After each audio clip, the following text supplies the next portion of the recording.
Jun,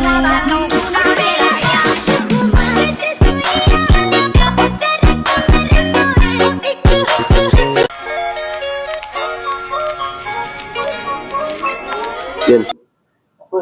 kau nak ikut aku tak? Gimana? Kan selepas ni subjek ni tak penting kan?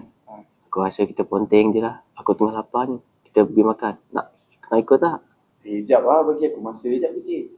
Ikut kau lah. Kalau kau nak ikut roja-roja aku lah.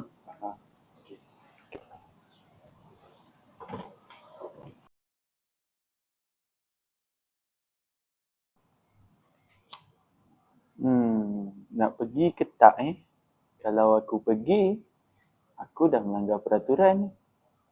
Tapi kalau aku tak pergi, kesian pula kawan aku yang ajak tadi.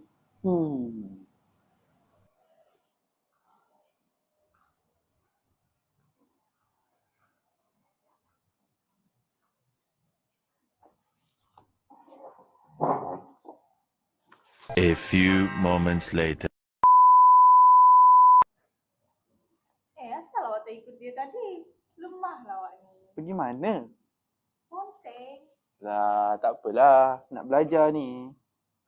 Lagi bagus belajar daripada ponteng kelas ikut dia tadi.